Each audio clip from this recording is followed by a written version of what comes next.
over the thing is fine. Doesn't matter where you stand. All right. Thank you very much, everybody, for coming tonight. It's a pleasure to be here. Dr. Bright just walked out. Just talk to the mic. Dr. Bright was the one who taught Dr. Lorber in medical school. He's been in practice 50 years. So he outdoes me a lot. So it's a pleasure to be here. Okay. What we're going to do, I'm going to do some slides from the ADA. And one of the things I'm going to ask everybody in this room to do who's not a member of the ADA, the American Diabetes Association, is to join it, and I'll show you why. It's a very, very important organization. So what happens when we eat? We heard a little bit about this before. So the process of eating, you know, carbohydrates are absorbed and they go into glucose. I'm not going to touch glucose because Mary Grace did such a good job. But it's energy. So we really need this on a daily basis. Anyone in this room who's not eaten for 10 hours or something, at the end of that you're hungry, your brain doesn't work. All right. So what, can we just move this to this? I just want to, because I'm blocking your slides. So can you guys see the slides if I stand here? It's okay? All right. So what happens is that we need glucose day and night. Our livers are producing glucose while we're sleeping. So the average person with diabetes always comes in saying, I didn't eat a darn thing for 12 hours and my sugar is high. Because what the body is doing is basically giving us a source of energy so that our brains, our hearts continue to work. Insulin is the checkpoint. It's able to keep the body to produce not too little, not too much. You want to produce just the right amount of glucose. So on the way to developing diabetes, one of the two things that happens is blood sugar will go up after the meal, and the morning number will begin to rise. And insulin is the main tool that controls this. And what we see here is insulin helps glucose enter the cells. So the purpose of the glucose is to go into the cells to give us energy. And the cell is like a locked box. Insulin's that key. And without the key, you can't open the door and get the glucose in the cell. And that's why the sugars go so high. So it's a paradox. The blood sugars are 300 to 400, normal's 100. And what's happening is that the cells are starving. So insulin is ever so important to hormone. So with diabetes, what happens is the blood glucose builds up for several reasons. And we're going to talk a little bit about juvenile or type 1. We're going to talk about type 2 as well. But there's two defects, one of which is the person with diabetes does not make enough insulin. And that's something that's a little bit genetic. So I had a gentleman in the office today who should, in my mind, never have diabetes. He runs marathons. He's 68 years old. He's amazing. All right? But he developed diabetes, and we were talking about it, and he said, Put the mic close to your mouth. I've been, athletic my whole life. Why is this happening? That's the genes. We cannot choose our genes. Our parents gave us our genes. But the other thing that happens with diabetes is what we call insulin resistance. It's a buzzword. It's been used commonly. But as we get older, begin gaining a little weight, becoming a little less active, that insulin is not working well. And one way of thinking about it is that fat that we have as we're getting heavier covers the key, and the insulin cannot get inside. So there's two defects. There's glucose goes up, in part because not enough insulin, and the insulin doesn't work well. We cannot choose our parents, but we can work on insulin resistance. Who in this room would have taken their car for a tune-up 15, 20 years ago to get better mileage with their car? Remember we used to take the cars in before fuel injection, and all of a sudden you go from 10 miles a gallon, you're doing 20 miles a gallon. That person with insulin resistance, and that's that person with prediabetes as well, as I'll come back to, the insulin is not working well. And what we need to do is give that body a tune-up. And the best thing, besides the dietary advice that you heard, is exercise. And exercise differs for everyone. So the 68-year-old gent I saw today does marathons. I would die if I tried a marathon. But I mean, simple things like walking, and walking 10 minutes 3 times a day, or walking 5 minutes twice a day, that is part of the magic to unlocking the key to reducing insulin resistance to getting blood sugars better. So when blood sugars go up, it's a paradox. Again, the sugar's in the blood, it's not in the cells of the body. What do we see? We see people thirsty, they're urinating a lot, their glucose in their eye changes, so they have some blurry vision. It's a paradox. The glucose is not in the cells, so they're tired, even though the sugar's there. And this is the part that I always worry about, because I sometimes have to do preoperative consultation. So I have to say that this person can go for surgery and they're going to heal. Because guess what? When that sugar is high, you don't heal well. And not uncommonly, people are diagnosed with diabetes coming in with these unexplained, poorly healing wounds. So the infections get bad. There's weight loss, which everyone says it's wonderful, but you're sick. You're urinating, you're tired. It's not a good weight loss. And if you get real sick, so I do the hospital rounds every 5 weeks. We see, unfortunately, 2 or 3 people coming in on death's doorstep with poorly controlled diabetes. They have so little insulin, their bodies are breaking down their fat, and they're beginning to produce acid. So, in terms of long-term diabetes, I'm going to go over the incidence and the prevalence in a few minutes. It's a major cause in this country of blindness, kidney disease, nerve damage, amputation, heart attacks, and strokes.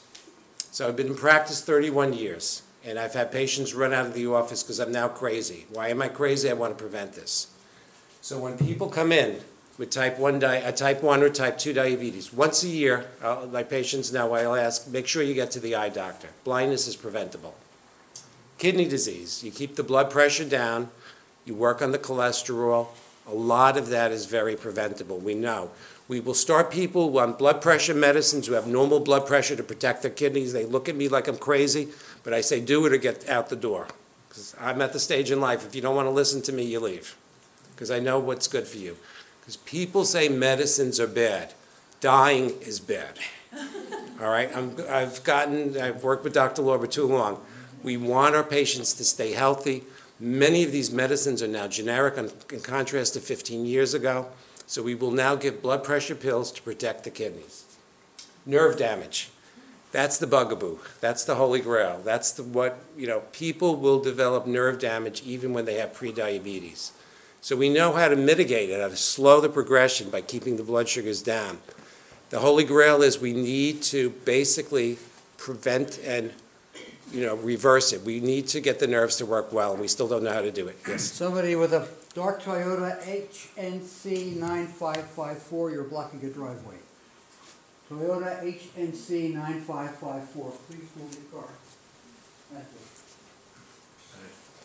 you. Amputations. So what we do and what we try to do is look for nerve damage, try to prevent it from getting worse. We'd like the vasculature to be good. But now what we do with our patients with diabetes regarding amputation and heart attacks, and I've taught the patients and they think I'm crazy, but many of them still listen to me. Age 40, everyone goes on a cholesterol pill independent of your cholesterol. Because they'll say to me, my cholesterol is beautiful. I say, great, I don't want you having a heart attack in 20 years. So we have tools now that we can help prevent some of this. So we're doing much better now than we did 20 or 30 years ago. But virtually everybody with type 1 or type 2 diabetes at the age of 40 goes on a cholesterol pill.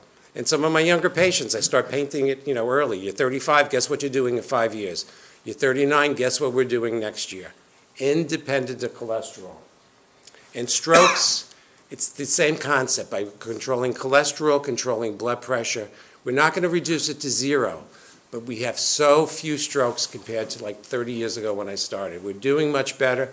But unfortunately, the pool of people with diabetes is increasing.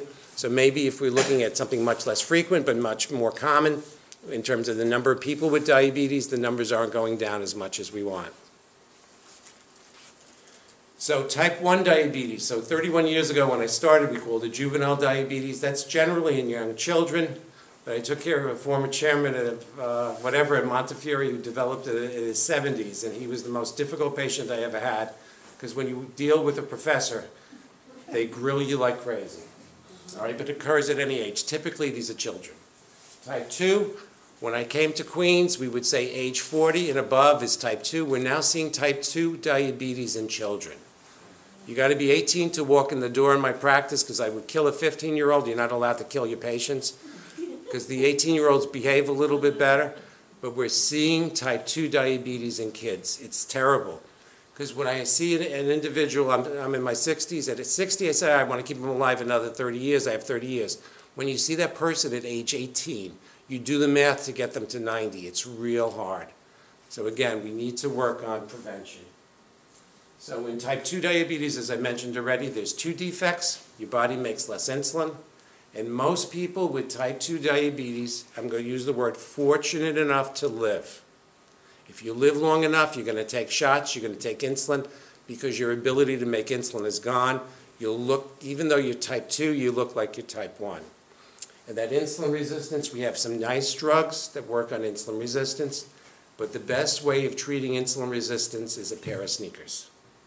So a little bit of walking, your blood sugar goes down. If you have insulin resistance or prediabetes, the risk goes down tremendously. So juvenile or type 1 diabetes, it's 1 in, most people will have type 2, it's about 10%. Most people are young, and it's a lifelong therapy. It's terrible. It's terrible when I hear a 2-year-old having this. So what's new, and I'm not going to go into detail with this, there are very good companies that are developing technology. So not all pharma and technology is bad. Some of the stuff is actually going to help us.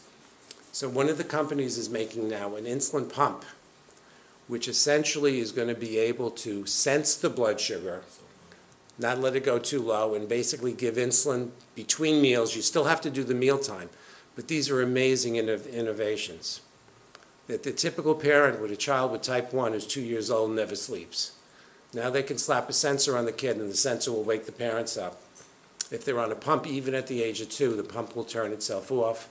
You don't overdose. So we're getting very good technology. What we really need is the cure. We don't have the cure yet for type 1. So that's another holy grail. Type 1, it's abrupt. All of a sudden, that child will start urinating, peeing like crazy, and they get sick. So do I treat type 1? Sure. I have had 18-year-olds, 22-year-olds. I've had 40-year-olds develop type 1. What we try to do, if I can, and I know I work for the hospital now, but I try to keep them the hell out of the hospital. We try to treat them as outpatients, get them on insulin quickly, and work on it. But the treatment, again, for type 1 diabetes is insulin, insulin, insulin. And in terms of doing it, let me just ask a question. Does anybody have a family member with type 1? I see some hands. It's a lifelong process, but blood glucose monitoring is imperative. And now we have sensors, so we're going the next generation. These are older slides from the ADA. So the sensors are able to tell a person in real time. My daughter now has finally a job, and her colleague who she works with has type 1 diabetes. And she called me the other day. She realized he had type 1 diabetes because she saw on his iPhone his blood sugars. So, I mean, there's very new technology. Healthy food choices, as Mary Grace discussed, are imperative. You can never, once you get beyond a certain point, if you eat, let's say, 200 grams of carb, it's huge. You can never take enough insulin. So you gotta, do that. And exercise is also really important. So a person with type 1 diabetes, exercise will not improve blood sugar control, unlike type 2, but you're going to be healthier, less likely to have heart disease, you're going to think clearer. I think exercise helps prevent dementia. All right. And this is a child, and this is when insulin was discovered. So people would waste away. And what we see on top is a child dying of diabetes, and 3 months later after the institution of insulin. The good news is today, if we need insulin, we go to the pharmacy.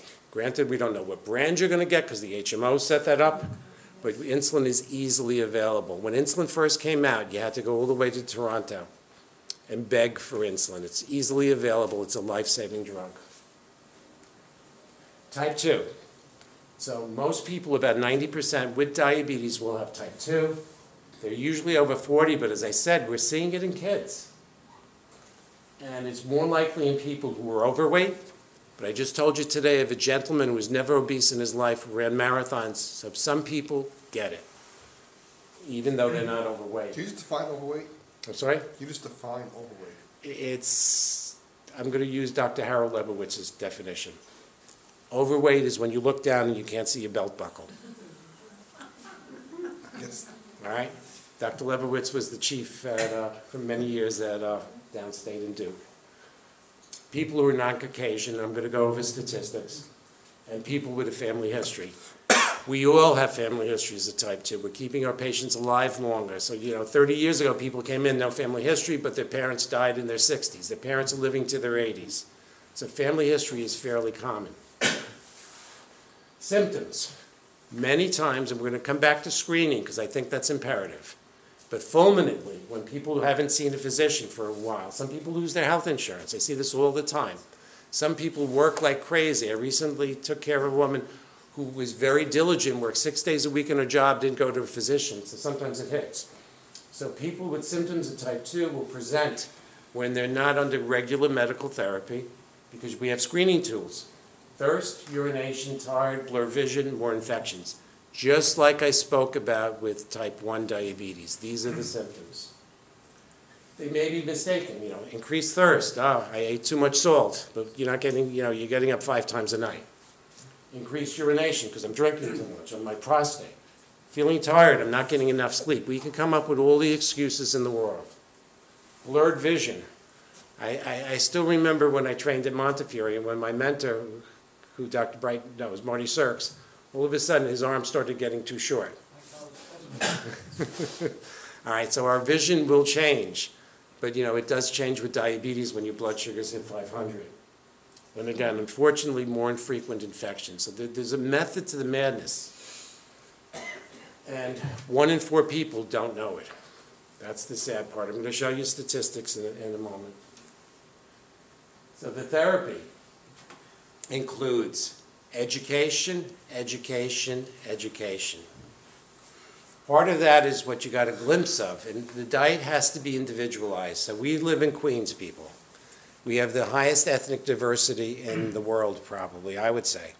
So everybody eats different types of food. So one of the reasons I left Montefiore years ago, I was full-time, was they wanted me to hand out an exchange list. And in Montefiore at that time, we had a diverse population as well. And I said, this is garbage. I mean, I met up with Dr. Lorber. We've been together since. But blood glucose monitoring, it's not quite as important in type 2 as in type 1. It gives you an idea. And I'll go over why, and the physical activity. And physical activity will differ depending upon your abilities. Some of us will have spinal stenosis, some of us will have arthritis, some of us will have poor balance. You do what you can. If you vegetate, you're going to vegetate away. So the therapies, and this is very brief, this is from the ADA, but it's, again, lifestyle. The first medicine we typically use in type 2 is metformin. The old name for it's glucophage, you're making a face, but some people, 4% of people look at the pill and they get diarrhea. All right? But Albert Einstein Medical School with the National Institute of Health is now giving that medicine to healthy elderly people to see if they live longer. They're looking to see if that's one of the pills that prolong life. So it's generic, it's $4, and it's the first pill. After that, when I'm secretary-treasurer of ACE in downstate, so the ACE algorithm I'm going to present to you because I think it's better than the ADA. I love the ADA. I'm going to spend my weekend doing abstracts for them because I have 40 abstracts to review for the next meeting I have to do over the weekend. But the ADA is run by professors. ACE is run by clinicians. We're the ones seeing the patients in the trenches. So what the American Diabetes Association has their guidelines. The ACE guidelines are give medicines that don't cause low blood sugar, give medicines that don't induce weight loss, that don't induce weight gain, and hopefully you lose a little bit of weight. So based upon that, the first-line medicine is always going to be metformin. The second-line medicines are drugs that are in the incretin class. I'm not going to give brand names because I'm going to get in trouble, but these are medicines and they don't induce low blood sugar. They're branded products. They're expensive. The third-line medicine that the ACE recommends is medicine that actually puts sugar in your urine. Branded products, more expensive, but there's never a low sugar and never weight gain. You always lose some weight. So the therapies for type 2 diabetes have changed.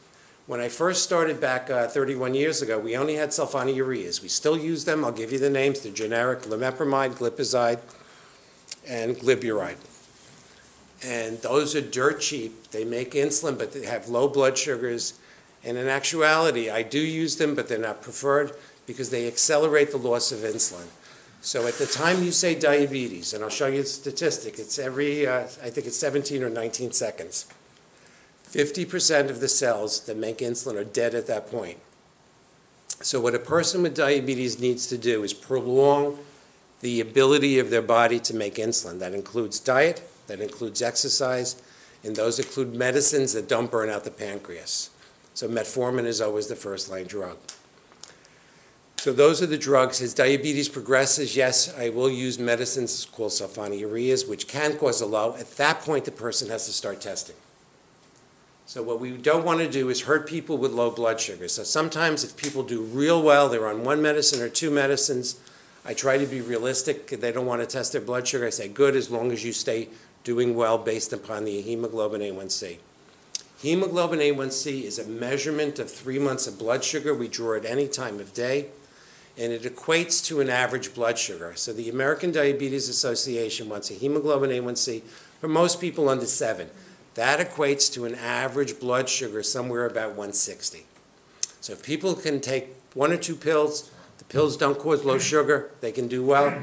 I don't care about the A1C, in part because I know they're doing their best, they're following the diet, they're doing exercise. But once I begin using medicines that can lower the blood sugar, such as insulin, and again, as I said, if you're fortunate enough to live with diabetes, you're going to take insulin at one point in your life. At that point, insulin is required. The big to-do now about insulin is the cost. We're going to see what the government does, because everybody's in an uproar regarding the cost of insulin. And hopefully we'll figure it out, but truthfully, I'm not sure as time goes on. So there are a lot of therapies for type 2, and the branded products are more expensive. Those are the ones you're going to see on TV. So still the best thing is prevention if we can. And again, not everybody we prevent. So the risk factors are being overweight, being sedentary, family history, women who have had diabetes during pregnancy, age, I'll show you the statistic in a second, and the ethnic background, which is more clearly shown as with the next slide. So part of the reason diabetes is increasing in America is what was said previously, we're getting heavier. So look at obesity. The lighter colors are less. As you move over from 1994 to 2000 to 2010, you're seeing everything get dark. So we're all getting heavier. And with that, with the obesity follows the diabetes. So that's the major driving force. That's preventable, but if I knew how to do this, trust me, I wouldn't be working for New York Presbyterian Queens. I'd be in the Bahamas. I'd be rich. All right? So in diabetes, more than 29 million people in America have it. 8.1 million are undiagnosed. 1.7 million people aged 20 or older were newly diagnosed. And the D word, diabetes, is every 19 seconds happening in America. So what do we do in terms of screening? Because I don't think there's a slide on this. So the screening is if you have a family member or your kid, let's say you're here, you have diabetes, you have a kid and your kid is 50, all right, or 40. Hemoglobin A1C is used for a screen. So this is a measurement that we now do to see how well the blood sugars are. Because in the old days, we didn't have these fancy finger sticks. We only had urine glucose, which was inaccurate. So with the hemoglobin A1C, you can diagnose diabetes. If that A1C value is greater than 6.5, it's diabetes. And prediabetes I'll discuss in a minute. But if that hemoglobin A1C is greater than 5.7 but less than 6.5, it's called prediabetes. And that's something that we don't treat with medicines. That's treated more so than with diet, I'll be honest with you, because in looking at evidence base, the biggest thing for preventing diabetes is tuning up your carburetor and doing some walking and exercise. If you're overweight, you can bring it down as well. So a little bit of weight loss. So there was a trial done at Albert Einstein with the NIH. It was called the Diabetes Prevention Program. They took people high risk of developing diabetes. It was a different terminology. I'll call them pre-diabetic. Those who walked 30 minutes 5 times a week, and if they were overweight, lost 7% of their body weight, reduced the risk of diabetes developing over the next 3 to 4 years by 60%. Those given metformin, which is the drug now quasi-approved by the FDA, had a 30% reduction. So what worked better, the exercise or the pills? The exercise. So the treatment for prediabetes is, exercise. Allegedly, and I'm saying allegedly because who knows what's going to happen in 2 weeks with the government, but Medicare is paying for prediabetes counseling. So one of the things we're working on at New York Presbyterian Queens, I give you no details because there's terminal inertia at my joint, but we may have programs for diabetes prevention established. They were initially established at the YMCA, and Medicare is now going to pay for this. Why? Because this is an expensive disease. They're finally using your brains. So let's take a look at the prevalence of diabetes from 1990 and theoretically in 2050. You're seeing that the number of people with diabetes, both diagnosed and undiagnosed, is going up astronomically. And again, if you have family members, it's a simple screen, it's an A1C test. It used to be a glucose tolerance. It was a test you ordered, the person never would do. So diabetes in different populations. 11.8% of Hispanics, 12.6% of African Americans, and about 200,000 people are under the age of 20. That's with type 2. And it's 7.1% of Caucasians, and it's 8.4% of Asians. The largest group developing diabetes in New York City currently are from South Asia. It is amazing how many are developing diabetes. They have horrible genes, because I don't think it's obesity. Many of them are slim. So there's lots of diabetes, and one of the things that may be happening this year at the American Diabetes Association, so I was on a steering committee, and what I'm hoping, and I don't know the final result because I'm not the professor, I'm only the servant, but we're going to work more on in terms of ethnic diversity. Because if you treat somebody with race A or race B, diabetes is different. It's going to be very, very different. And I think what we're going to see more and more of is the ethnic diversity. So here's the statistic. I'm going to raise my hand. Who here is above the age of 60? Lots of hands. 24% of people, a priori, will have diabetes. Medicare age, it's, let's say, 1 in 4. Medicare age 65, 1 in 2 have prediabetes. All right, so this is in America. The good news is we're alive, When I finished training, I did my residency, as Dr. Bright said, at Sinai. We never saw people in their late 70s. Never. They were all dying before then. And then when I got to Montefiore, all of a sudden, that's where I did my training for endo. We were seeing elderly patients in their 80s. And one of my first papers actually was published back in the mid-80s, and because at that time, nobody even knew what a hyperthyroid elderly patient looked like. So they weren't treated. And so we published a paper at Einstein, and now elderly hyperthyroid patients are treated. And the term was hyperthyroidism in the very old. What did we define very old? 75 and above. All right? That was back in 85. All right, so we're living longer. We're seeing more diseases. We're going to be taking more pills, but don't bellyache about the pills because you're alive. All right. The burden. It's the leading cases of new blindness among adults. And again, with regular eye checkups, we try to prevent it. There are some newer drugs. The old treatment was when diabetes was in the eye, was with laser. There's newer drugs that sound horrible. They're injections into the eye. But for many people, they're a miracle. They actually reverse the stuff. Kidney failure. Again, you work your hardest to prevent it. Dr. Lorber, we had a retirement dinner with the practice. So he asked me the other day, in 30 years, how many of my patients have gone into kidney failure? And I had to think, because it was very, very few. So we work our tails off. We yell at our patients with love, but we can prevent this. And non-traumatic lower limb amputations, we need to start cholesterol pills 30 years, as soon as the diabetes develops. So it increases the risk of a heart attack 2 to 4-fold. And that's why when your cholesterol is 200 and you're diabetic, that's terrible. It's like having a cholesterol of 300 with a non-diabetic individual. And the mortality is 2 to 4 times as great. So one of my most loyal patients, and I'm talking 30 years ago, was a very prominent lawyer who went to get a life insurance policy, and he couldn't because he had diabetes. And he ended up with me because they tried killing him at North Shore. It was a long story. You don't kill a lawyer in a hospital, or try to. This guy had a temper.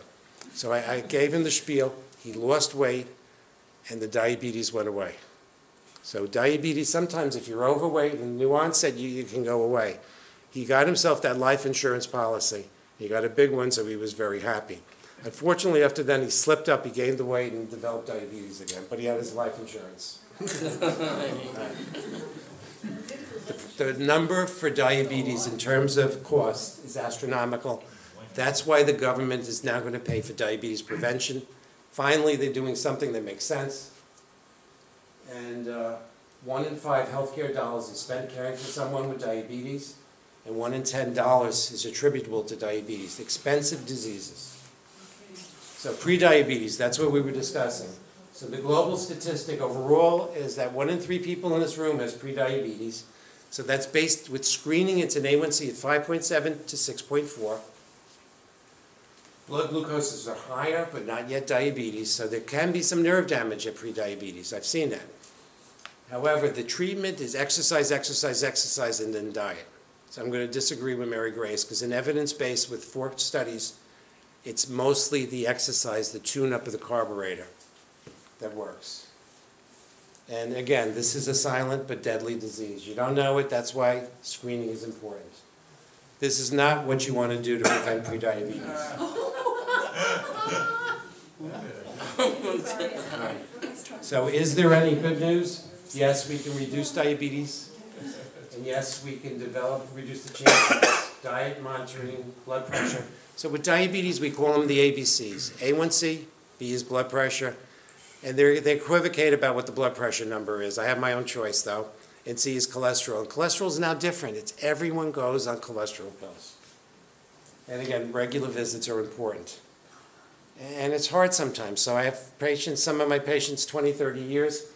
If they don't show up for a year, I have the staff call them. I just said, you know, because the ADA recommends that if you do real good, twice a year, A1C. If you're not doing so good, we should do it every 3 months or 4 times a year. So preventive efforts I discussed, they're worthwhile, but it requires motivation. Steps to lower your risk of diabetes complications, all right, A1C under 7, all right, so they're not saying 5 or 4, because some of that's dangerous. I disagree with their blood pressure, I think it should be 130/80. Cholesterol, all right, I grew up in Queens, so I apologize. Patients who smoke, we break their fingers, all right. Be active. You had a wonderful discussion on healthy food choices. We need to pay attention to the feet. So before I was a member Presbyterian, we had signs up saying bare your feet. We're not allowed to put signs up anymore because we're too good for that. What does that mean, take care of your feet? You got to make sure you don't develop a problem with the feet. So if a person has nerve damage or poor circulation, we still try. We had a sign up saying, take your shoes off.